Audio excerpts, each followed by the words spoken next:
For each project that we build, I'll be showing you a corresponding schematic diagram that is, it's just basically a illustration of how the components in our circuit relate to each other.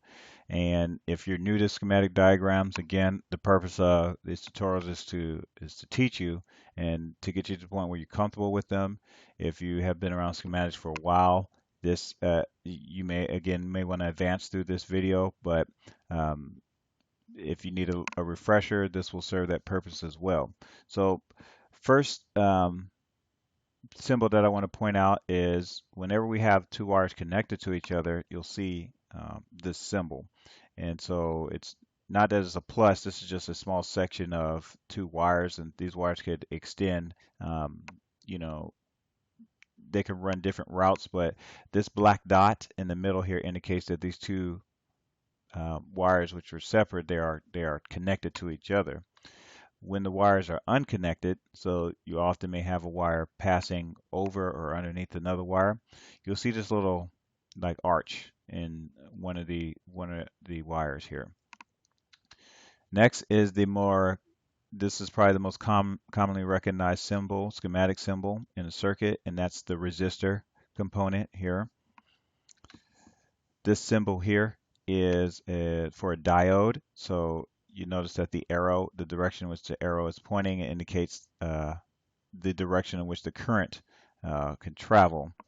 And we also have another symbol that looks similar to it, but these two little arrows at an angle that are pointing off our symbol, that is indicating that there's light that's being, this is a light emitting diode. So current will pass through this diode and then light will be emitted from it.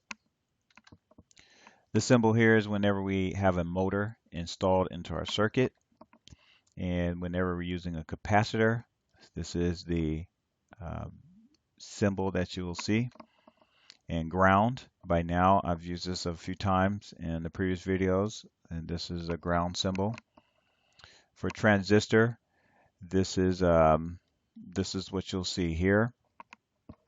Remember, the transistor has three legs, so you can see the three prongs on here correspond to the three legs on the transistor. Push button, so we will use a push button switch a lot, and you can see that right now, if the button is not pushed, there's no connection, and so that would mean that the circuit is open. If you push down on it, then there would be a connection between this section here and this section here. Potentiometer, so it looks like a resistor, but you have this arrow pointing down, and as I explained earlier in the video about components, that this is a variable resistor, so you can adjust the amount of resistance with this component by, there's usually some type of knob on there, and so that's what this arrow is indicating, that there's variation in that resistor. Then finally, battery or a power source. This is a symbol that you'll see to indicate where the power is being supplied from.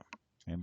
So this is not the only symbols that you'll see, but these are the main symbols. And as we build, as we get into the projects, I'll give a little bit more detail as to how the schematic, why they're wired or connected a certain way versus something else.